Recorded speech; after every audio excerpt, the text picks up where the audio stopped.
CJP protest, इसके बारे में आपको कुछ बताने का तो ज़रूरत है ही नहीं। आपको इसके बारे में सारी चीज़ें पहले से ही पता होगी, इवन ज़रूरत से ज़्यादा ही पता है। पर फिर भी मैं ये वीडियो बना रहा हूँ। मेरा ये वीडियो बनाने का एक सिंपल सा मकसद है। आप सबको मालूम होगा कि ये जो पूरा सीजेपी का प्रोटेस्ट था, इसको लेकर लोग दो पार्ट में डिवाइड थे। पहला जो ये सीजेपी के प्रोटेस्ट को सपोर्ट कर रहे थे, एंड दूसरा जो ये सीजेपी के प्रोटेस्ट को अपोज कर रहे थे। तो ये जो हमारा वीडियो है ना, इसी टॉपिक पर आधारित है। आज इस वीडियो में हम यही समझने वाले हैं कि क्या ये जो सीजेपी के प्रोटेस्ट को सपोर्ट कर रहे थे, क्या ये सही थे, या ये जो सीजेपी के प्रोटेस्ट को अपोज कर रहे थे, ये सही थे।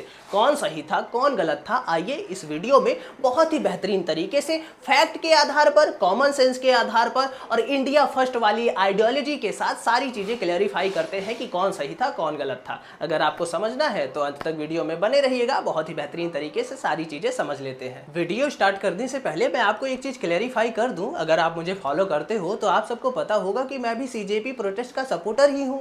बेसिकली था, क्योंकि अभी तो प्रोटेस्ट खत्म हो गया ना, हमारी जितनी मांगे थी सारी मान ली गई, तो मैं भी सीजेपी प्रोटेस्ट का सपोर्टर ही हूं। तो क्या गारंटी है कि ये जो वीडियो है ये बायस्ड नहीं होगा और एकदम सारी चीजें अच्छे से बताई जाएंगी। तो देखो, हमारे ये जो वीडियो का स्ट्रक्चर है ना, कैसा है कि मैं क्या करूंगा, ये जितने भी रीजंस दिए गए थे सीजेपी हेटर्स द्वारा कि इस रीजन की वजह से हम ये सीजेपी प्रोटेस्ट को सपोर्ट नहीं करते, उन्हीं सब रीजंस के आंसर दूंगा। अगर मेरे जो आंसर हैं आपको लगे अच्छे कि हाँ फैक्ट पे बेस्ड है, कॉमन सेंस पे आधारित है, इंडिया फर्स्ट आइडियोलॉजी के साथ ऐसे आंसर दिए हैं, अगर आपके मेरे जो आंसर्स हैं वो आपको सेटिस्फाइंग लगे तो आप समझ लेना कि हाँ सीजेपी प्रोटेस्ट के जो सपोर्टर थे वो सही थे। अगर जो मेरे आंसर हैं वो आपको सही ना लगे, तो अगर थोड़ा उसमें कुछ भी आपको दिखे तो आप समझ लेना कि वो जो रीजंस दिए थे सीजेपी हेटर्स ने वो बेस्ट थे, सीजेपी हेटर्स सही है।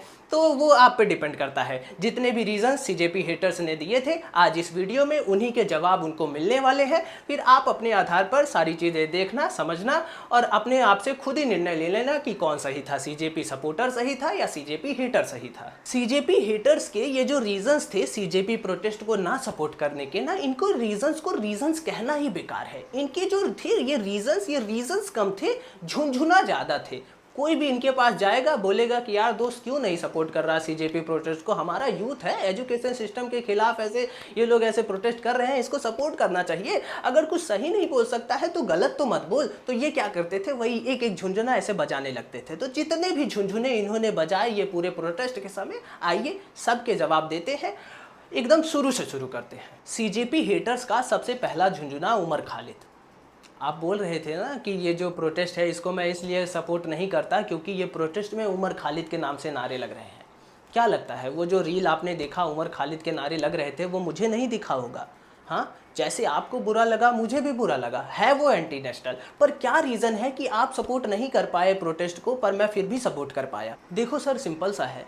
आपने कितनी रीलें देखी, ये उमर खालिद के नारों वाली कितनी रीलें देखी? कुछ ही रीलें देखी होंगी ना। मैं वो बात नहीं कर रहा जो बस कंटेंट सेम रहता था और वो एडिटिंग करके आपको बार बार परोसा जा रहा था। वो तो आपने बहुत देखी, तभी तो आपका दिमाग ऐसे इतना घूमा। मैं वो बता रहा हूँ कि कंटेंट जहाँ से ये बातें निकली कि वहाँ पे उमर खालिद के नारे लग रहे हैं, कितनी। वही कुछ ही लोग चूतिए आए थे ना जो ऐसे उमर खालिद का नारा लगाया, सब नहीं लगा रहे थे, वो चूतिए थे। वो उन्होंने आया, उन्होंने सुना होगा कि हाँ जंतर मंतर पे जो है बहुत ही एकदम प्रोटेस्ट फैला है, सबको फुटेज मिल रही है, तो चल के हम भी हक देते हैं। आके उन्होंने वहां पे हगा और आपने जो है उसको लपेट लिया। वो अगर जिनकी सोच ऐसी होती है उमर खालिद को लेकर, तो उनसे क्या ही कह सकते हैं, ये कभी जेन्युइन छात्र हो ही नहीं सकते। पर उनके चक्कर में आपने पूरे स्टूडेंट को लपेट दिया। मैंने आप लोगों का एक रील और देखा था, उसमें आप लोग बोलते हो कि हम स्टूडेंट के साथ हैं, पर चूंकि ये सब चीजें हो रही हैं तो हम इसलिए ये प्रोटेस्ट का सपोर्ट नहीं करते। अरे सर, अगर आप सच में स्टूडेंट्स के साथ होते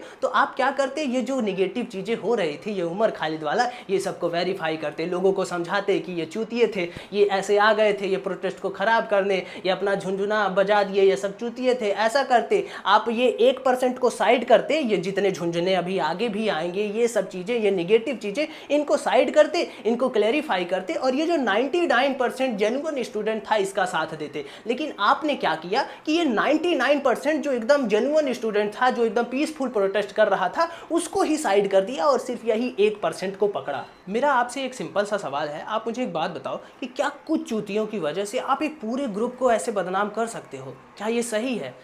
कोई भी चीज़ 100% शुद्ध नहीं होती, कुछ कीटाणु हर चीज़ में होते हैं। तो ये जो प्रोटेस्ट था इसमें भी कुछ कीटाणु थे जो ऐसे बिलबिला रहे थे और उन्हीं ने ये सारे ऐसे कमेंट किए जिनको लेकर आप ऐसे झुनझुना बजाने लगे। अरे सर, ये इनको कीटाणुओं को छोड़ते जो 99% जो जेन्युइन स्टूडेंट था उस पर ध्यान देना था ना। अगर उस पर ध्यान देते तो आप ये प्रोटेस्ट को सपोर्ट कर पाते, लेकिन आपने ये 99% साइड किया और ये जो 1% कीटाणु थे जो ऐसे गंदे गंदे कमेंट करने आए थे वहां पे ये प्रोटेस्ट को बदनाम करने, अराजक था, तो उन पे ध्यान दिया, इसीलिए आप ये प्रोटेस्ट को सपोर्ट नहीं कर पाए। एक सीजेपी सपोर्टर और एक सीजेपी हेटर, इन दोनों में ना बस सिंपल सा फर्क है। ये जो रील थी उमर खालिद के नारे वाली, ये दोनों के पास गए थे। सीजेपी सपोर्टर ने क्या किया कि वो जानता था कि ये कुछ चूतिए हैं, ये प्रोटेस्ट को ऐसे बदनाम करने के लिए ये सारी चीज़ें कर रहे हैं, एंटी नेशनल घोषित करवाने के लिए। उसने क्या किया कि उमर खालिद वाली रील को यानी कीटाणु को ऐसे साइड किया। जो मेन था 99% यूथ, जो जेन्युइन यूथ था, जिसकी समस्याएं जेन्युइन थी, जो सच अच्छे से एकदम पीसफुल प्रोटेस्ट कर रहा था, उसका साथ दिया। एंड जो ये हेटर्स थे इन्होंने क्या किया कि वो जो उमर खालिद वाला पार्ट था उसको अपने पास रख लिया और स्टूडेंट को ऐसे लात मार दिया। यही डिफरेंस है एक सीजेपी सपोर्टर में और सीजेपी हेटर में। तो ये तो आपका पहला झुंझुना था। अब आते हैं आपके दूसरे झुंझुने पर, नाम रहेगा अल्लाह का। बहुत बजाया ना, इसको भी आपने बजाया। ये सेम रील जैसे आपके पास गया था मेरे पास भी आया, मेरे को कोई फ़र्क नहीं पड़ा कि क्या हुआ। नाम रहेगा अल्लाह का, एक मोहतरमा थी वो मंच पे बैठ के ऐसे मस्त अपना गा रही थी और मैंने कहा क्या दिक्कत है इससे, मस्त अपना क्राउड को जो थी उसको एकदम ऐसे भजन सुना रही थी, नाम रहेगा अल्लाह का, गाओ अपना, इंडिया सेकुलर कंट्री है, जिसका मर्जी जो गाना का गाओ प्रोटेस्ट में। तो अब आपका क्या कहना था कि ये प्रोटेस्ट जो है यूथ का था, एजुकेशन से रिलेटेड बातें होनी थी, नीट की बातें होनी थी, धर्मेंद्र प्रधान के इस्तीफे की बात होनी थी, ये यहाँ पे ये अल्लाह क्यों हो रहा है, यहाँ पे रिलीजियस चीजें क्यों हो रही हैं, यही कहना था ना आपका। अब मेरा आपसे एक सिंपल सा सवाल है, ये जो कहा गया नाम रहेगा अल्लाह का, अगर इसकी जगह पे कहा गया होता नाम रहेगा राम का, तब भी क्या आप ऐसे ही रिएक्ट करते? तब ऐसे रिएक्ट नहीं करते, क्योंकि दिक्कत तो अल्लाह से है ना। जो चश्मा लगा के रखा है आपने, आपको कहाँ ही अल्लाह पसंद आने वाले हैं, तो आपको एक झुंझुना और मिल जाता है। अरे सर, ये सिर्फ वो मोहतरमा के ऐसे कहने के कारण आपने पूरे प्रोटेस्ट को बदनाम कर दिया कि सब जगह रिलीजियस नारे लग रहे हैं, सब रिलीजियस बातें हो रही हैं, अल्लाह अल्लाह किया जा रहा है, सब एंटी नेशनल है। अरे सर, हमने ऐसा थोड़ी किया प्रोटेस्टर वालों ने कि नहीं, वो जो धर्मेंद्र प्रधान इस्तीफा दिए, दो ऐसे लिखा था बड़ा सा, उसको हटा दिया और वहाँ पे ऐसे लिख दिया कि नाम रहेगा अल्लाह का, अब यही हम लोग चाहते हैं, यही हमारी डिमांड है।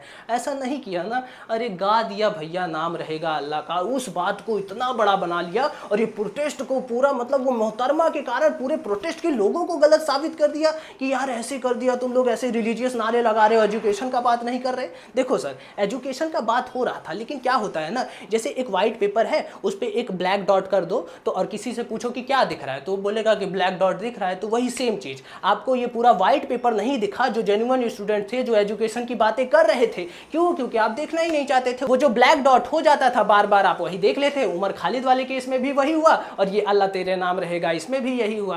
तो आप जो देखना चाहते थे वो आपको दिखा, जो नहीं देखना चाहते थे वो आपको नहीं दिखा। तो ये आपका दूसरा झुंझुना था जो आपने बहुत बजाया। अब आते हैं आपके तीसरे झुंझुने पर, इसे भी आपने बहुत बजाया। तीसरा झुंझुना है आपका सीता के पति। वाह, क्या मानुष है तू रे।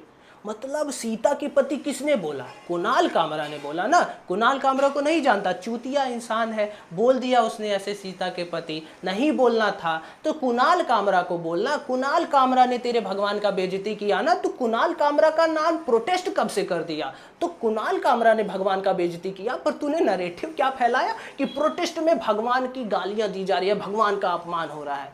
ऐसे थोड़ी ना होता है। कुणाल कामरा को जा मारना। कुणाल कामरा को नहीं जानता। कुणाल कामरा ऐसे बार बार कंट्रोवर्शियल चीजें बोलता रहता है। आप बोलोगे कि उसे मंच पे क्यों आने दिया? अरे सर, भैया मेरे, वो आ गया, उसको सपोर्ट करना था स्टूडेंट्स को, आ गया, मंच पे चढ़ गया, बोल दिया वो जो बोलना था। अगर उसकी बातें नहीं अच्छी लगी तो उसको बोलो ना, उसको, उसने आपके भगवान का जो है इंसल्ट किया।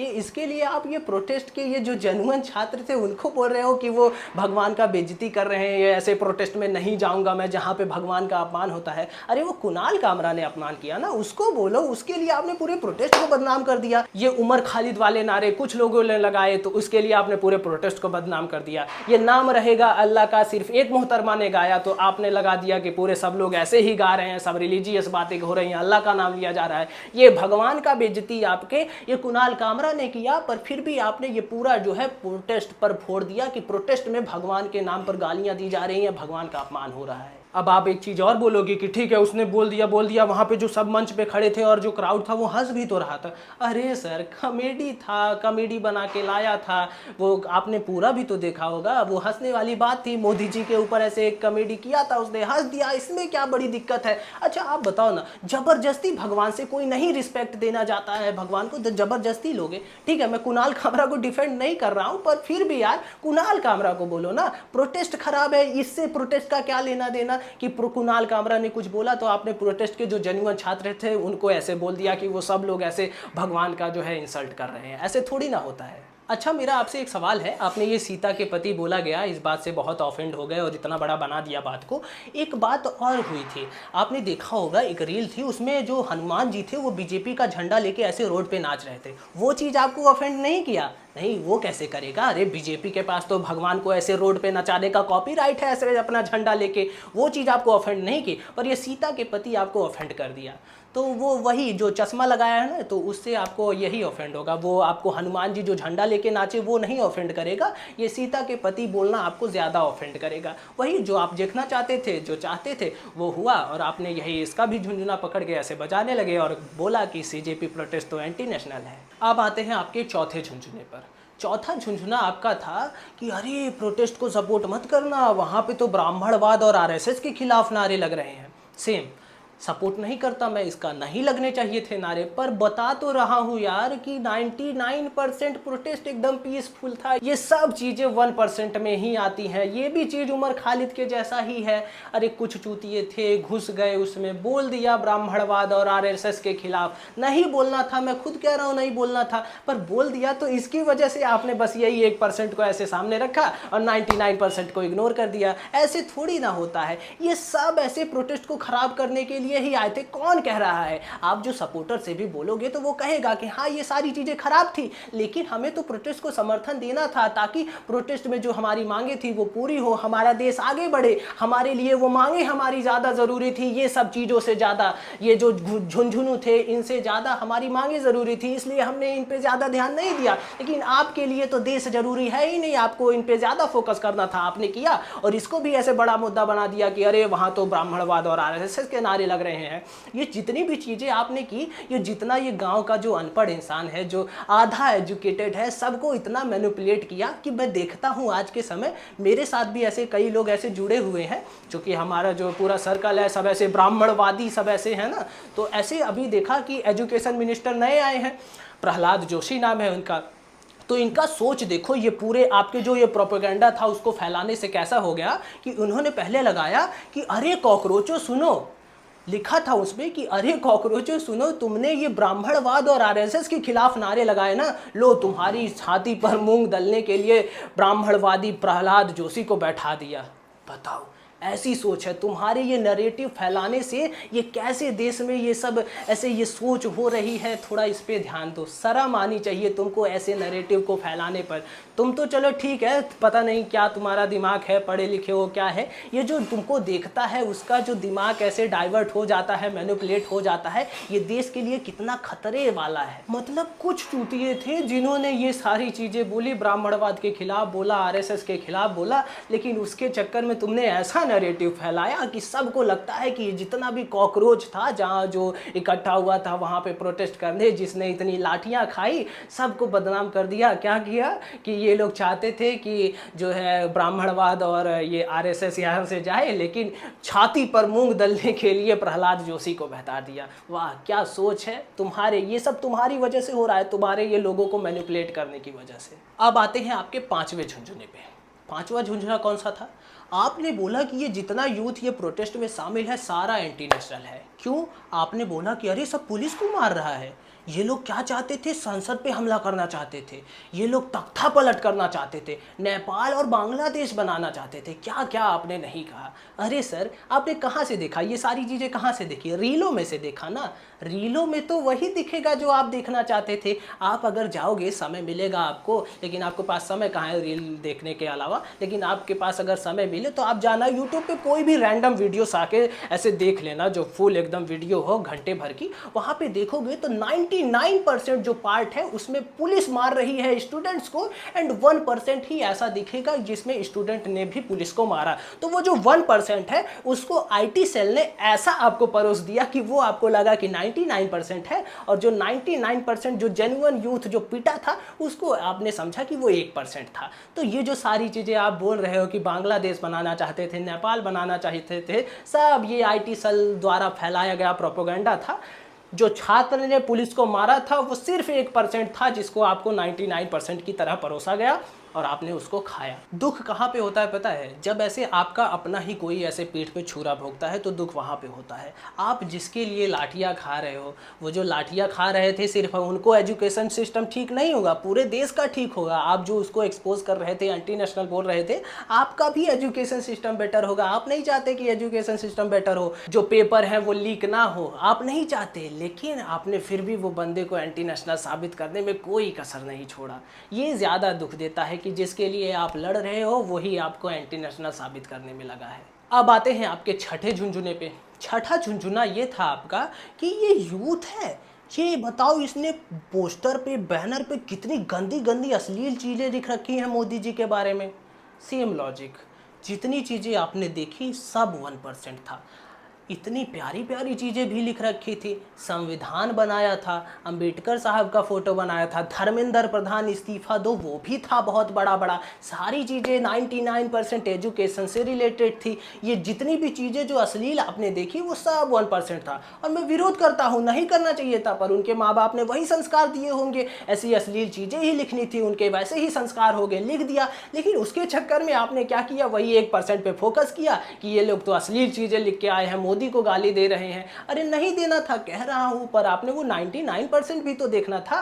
वो आपने 99% इग्नोर किया। जो अच्छी चीजें लिखी थी, एजुकेशन से रिलेटेड लिखी थी, सारा फोकस आपने उसी 1% पे किया। क्यों? क्योंकि आपको वही देखना था। तो जो देखना था वही आपको दिखेगा। इंस्टाग्राम खोलोगे, आपने पूरा इंस्टाग्राम पे ही ज्ञान लिया है, पर इतनी प्यारी प्यारी रीलें भी बना रखी है, मतलब लाठी खा रहा है पूरा झेंजी, पर फिर भी इतनी प्यारी प्यारी रीलें बना रखा है कि आप अपनी हंसी नहीं रोक सकते। वो आपको नहीं दिख रहा। पोस्टर पे इतने प्यारे प्यारे कमेंट लिख रखे हैं, वो यूथ को आप एंटी नेशनल कैसे बोल सकते हो?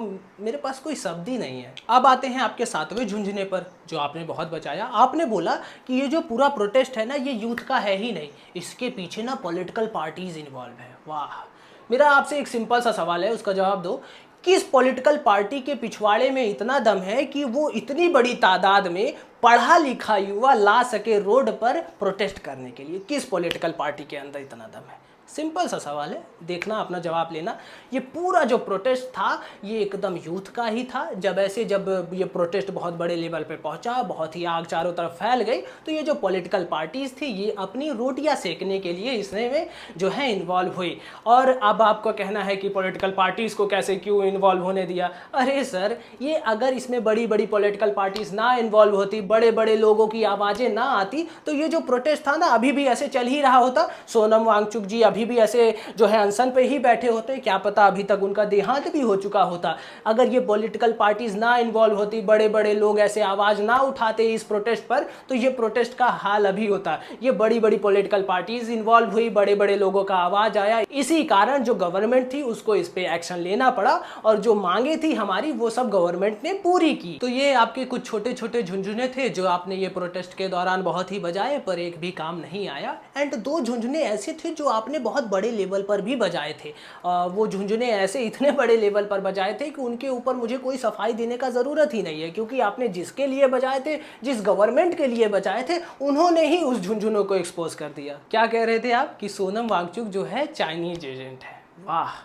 आपने अगर देखा होगा, हमारे प्रधानमंत्री जी ने खुद ट्वीट करके लिखा है उनके लिए कि सोनम जी, आप बहुत ही बेहतरीन पर्यावरणविद हैं, देश को आपका ज़रूरत है, कृपया आप अनशन तोड़िए। एक चाइनीज़ एजेंट के लिए ऐसी चीज़ें लिखेगा कोई प्रधानमंत्री? कॉमन सेंस है, आप सोच सकते हैं। एंड दूसरा चीज़, आपने बोला कि ये जो पूरा प्रोटेस्ट था ना, इसमें बाहर से फंडिंग आ रही थी, बाहर की ताकतें इन्वॉल्व थी, ये भारत को एकदम नेपाल और बांग्लादेश बनाना चाहते थे। अरे सर, अगर आप रीलों के अलावा भी कुछ देखते हैं तो आपने देखा होगा ये जो हमारी मिनिस्ट्री ऑफ एक्सटर्नल अफेयर है उसके जो ऑफिशियल स्पोक्स पर्सन है रणधीर जायसवाल जी, उन्होंने खुद ही प्रेस के सामने क्लैरिफाई किया कि ये जो सीजेपी प्रोटेस्ट था इसमें कोई भी बाहरी फंडिंग की जानकारी नहीं है, कोई भी बाहरी फंडिंग नहीं हो रही थी, सारी चीज़ें उन्होंने क्लियर कर दी। लेकिन फिर भी आपको थोड़ी ना समझाया जा सकता है। अभी भी जब सारी चीज़ें क्लियर हो गई, ये वीडियो का बात नहीं कर रहा, अभी सारी चीज़ें क्लियर हो गई, ये जो सीजेपी का प्रोटेस्ट था सब खत्म हो गया, सारी जो मांगे थी सब खत्म हो गई, सब ये चीज़ों से आगे बढ़ गए हैं। लेकिन अभी भी ये जो हेटर्स हैं, ये अभी भी जब सारी चीज़ें क्लियर हो गई तो इनके मन में ऐसे ग्लानि नहीं है कि अरे यार हमने कितना गलत किया, ये सीजेपी प्रोटेस्ट को हेट करके ऐसे इसको सपोर्ट करना था, हमारे लिए लड़ रहे थे। अभी भी आप इनके पास जाओगे तो ये क्या बोलेंगे कि अरे ये प्रोटेस्ट जो है ये मोदी जी पता है क्यों मान गए, मोदी जी जानते थे कि बाहरी ताकतें इन्वॉल्व है, बाहर से फंडिंग आ रहा है, ये सब नेपाल और बांग्लादेश बनाना चाहते थे, इसलिए मोदी जी ने ना गेम ही पलट दिया, इनकी सारी मांगे मानकर ये प्रोटेस्ट ही खत्म करवा दिया। मोदी जी है, मोदी जी। मतलब अभी भी तुम लोगों को जब सारा चीजें क्लियर हो गया है तब भी कोई नहीं समझा सकता। अभी अगर ये चीज का भी कोई ऐसे क्लेरिफिकेशन देगा तो तुम दूसरा चीज पकड़ लोगे। तो यही वही जब वो चश्मा उतार दोगे ना तभी सारी चीजें क्लियर होगी। जब तक ये चश्मा पहने रहोगे तब तक सारी चीजें तुमको ऐसे ही दिखेंगी। मैं पहले क्या सोचता था ना कि ये जो अंधभक्त शब्द है यार गलत है, ऐसे किसी को अंधभक्त नहीं बोलना चाहिए, पर ये प्रोटेस्ट में ना मुझे ऐसे समझा दिया कि यार मतलब क्या क्या लेवल का ये लोग सोचते हैं यार। मतलब अभी जब सारी चीज़ें क्लियर हो गई तब भी मतलब ये लोग ऐसे, इनके मन में थोड़ी सी भी शर्म नहीं है कि हमने गलत किया, ये प्रोटेस्ट को नहीं सपोर्ट किया। अभी भी ये इनके रीजंस, अभी मैंने काफ़ी रीलें अभी देखी, उसमें क्या हुआ कि ये लोग बोल रहे हैं कहीं मोदी जी ये कॉकरोचों के सामने झुक जाएंगे। बोल रहा था उसमें अरे मोदी जी कॉकरोचों के सामने झुक जाएंगे। जिस आदमी की एक रील डालता है ऐसे वो चली जाती है 550 मिलियन, वो इंसान ये कॉकरोचों के आगे झुक जाएगा। अरे सर, अगर आप जाओगे मोदी जी का इंस्टाग्राम देखोगे तो जो रील वायरल हुई है इसलिए नहीं वायरल हुई है कि मोदी जी का एकदम दबदबा है, वो इसलिए 350 मिलियन गया कि 350 मिलियन लोगों को उनके बोलने का इंतजार था कि मोदी जी कुछ बोल क्यों नहीं रहे हैं। वो रील इसलिए वायरल हुआ। और भी रीलें पड़ी हैं और तो नहीं गए 350 मिलियन, यही रील गई ना। क्यों? क्योंकि लोगों को इंतजार था कि मोदी जी इस मुद्दे पर कुछ बोलो, प्रोटेस्ट हो रहा है, छात्र पिट रहे हैं, कुछ बोलो इस मुद्दे पर, तब वो वायरल हुआ था। मोदी जी का कोई वो नहीं है, पर क्या ही कर सकते हैं, तुम तो ऐसे ही बजाते रहोगे। अभी जैसे अभी सिद्ध हो गया है कि सोनम वांगचुक चाइनीज एजेंट नहीं है, तो अभी क्या बोल रहे हैं ये लोग कि वो है चाइना, अभी उसको अमेरिका का एजेंट बना दिए हैं। बोल रहे हैं कि वो अमेरिका का एजेंट भी है, चाइना का भी एजेंट है, पर वो अच्छा वाला एजेंट है, मतलब वो जो है इन्वायरमेंट वाला एजेंट है, वो सारी चीजें जो है अच्छी करता है, वो वाला एजेंट है। तो मोदी जी ने क्या किया कि उसको जो है कि अगर अच्छा एजेंट है तो वहां पे रहने से अच्छा है अमेरिका के और चाइना के उस फेवर में रहने से अच्छा है कि उसको अपने फेवर में लेते हैं। तो मोदी जी ने वो ट्वीट करके उसको जो है सोनम वांगचुक को अपना एजेंट बना लिया। वाह, तो इसका तो कोई अंत ही नहीं है। तो बस इतना ही कहना था। देखो दोस्तों, दुख कहाँ पे होता है पता है? जब अपने ही ऐसे खिलाफ खड़े हों। आप लोगों के लिए एक बहुत ही फेमस पंक्ति है जो मैंने शेयर भी की थी लेकिन बोलना भी चाहूँगा कि देखो दोस्तों, सबसे पहले तो लड़ो। अगर लड़ नहीं सकते तो बोलो, अगर बोल भी नहीं सकते हो तो लिखो, अगर लिख भी नहीं सकते हो तो साथ दो, अगर साथ भी नहीं दे सकते हो तो जो काम कर रहे हैं ना उनका मनोबल बढ़ाओ, और अगर उनका मनोबल भी नहीं बढ़ा सकते हो तो जो काम कर रहे हैं ना उनका मनोबल मत तोड़ो, क्योंकि वो तुम्हारे हिस्से की लड़ाई लड़ रहे हैं। ये जो यूथ वहाँ पे ऐसे इतनी लाठी खाया, वहाँ पे ऐसे इतने दिन से प्रोटेस्ट में बैठा था, जिसको तुमने ऐसे एक शब्दों में एंटी नेशनल घोषित कर दिया, क्या लगता है वो जो यूथ वहाँ पे गया था सिर्फ उसी को एजुकेशन उसी का ठीक होगा? पूरे देश का एजुकेशन ठीक नहीं होगा? तुमको एजुकेशन नहीं चाहिए था? तुमको शर्म नहीं आया वो बंदे को ऐसे बताओ, ये प्यारे प्यारे छात्रों को जो ऐसे तुम्हारे लिए लड़े, तुमने उसी को ऐसे बताओ उसका मनोबल तोड़ दिया, ऐसे जो बातें कही उनको कितना बुरा लगा होगा। अच्छा, अभी जब सारी चीज़ें क्लियर हो गई है तो इतना भी शर्म नहीं है तुम में कि ऐसे जैसे स्टेटस डाल रहे थे कि ये कॉकरोच पार्टी एंटी नेशनल है, फलाना ढिकाना, झुंझुने बजा रहे थे, एक स्टेटस ये भी डाल दो जब सारी चीज़ें क्लियर हो गई है कि हाँ मैं गलत था, ये ऐसे वैसे जैसे डाल रहे थे वो वाले स्टेटस वैसे एक ये भी डाल दो। लेकिन अभी भी तुम मानने को तैयार नहीं हो और तुम कभी भी नहीं मानोगे, क्योंकि तुम तभी मानोगे जब वो चश्मा पहना है ना, जिस दिन वो उतार दोगे। जब तक वो चश्मा लगे रहेगा तब तक तो ऐसे कुछ ना कुछ तो निकाल ही लोगे। जैसे अभी मैंने बताया, अभी सारी चीज़ें क्लियर हो गई, तब भी एक एक पे रील आ रही हैं कि अभी ये हो रहा था, ये हो रहा था। तो देखो बीजेपी जो है, हाँ फ़ायदा उठाया ये प्रोटेस्ट का, तो बीजेपी तो ग्रेट है ही ना, सारी पार्टियों में से तो वो आपदा में ना अवसर ढूंढ लेती है, इसीलिए तो बीजेपी ग्रेट है। तो उसने ये आपदा में अवसर ढूंढ लिया, इसका मतलब ये नहीं था कि ये सारी चीज़ें वो एंटी नेशनल ही थी, वो सबको ऐसे कंट्रोल करने के लिए उन्होंने किया। ये मोदी जी ने आपदा में अवसर ढूंढ लिया, ये सिचुएशन को ऐसे कह सकते हैं। लेकिन नहीं, तुमको जो अपने पकाने हैं ख्याली पुलाव पकाओ, तुमको कोई नहीं समझा सकता। तो बस इतना ही कहना था। जितने मेरे प्यारे सीजेपी सपोर्टर्स हैं उनको तो काफ़ी अच्छा लगा होगा वीडियो, लेकिन ये जो सीजेपी हेटर्स हैं इनको तो काफ़ी लहरा होगा। तो देखो दोस्तों, लहरने के लिए ही वीडियो बनाया था। अगर आपको नहीं लहर रहा है ना तो ज़्यादा दिक्कत का बात है। तब अगर आपको नहीं लहर रहा तब तो मेरा पूरा मेहनत ही बर्बाद चला गया। लहरने के लिए ही बनाया, तो लहर रहा है, बहुत ही अच्छी बात है। तो बस इतना ही कहना था। और जाते जाते मेरे जो प्यारे सीजेपी सपोर्टर्स हैं उनको एक एडवाइस दे के जाना चाहता हूँ कि देखो दोस्तों, अंधभक्तों से ना बहस मत किया करो। अर्ज है, अंधभक्तों से ना बहस मत किया करो, क्योंकि मोतियाबिंद का इलाज है पर मोदियाबिंद का नहीं। जय हिंद।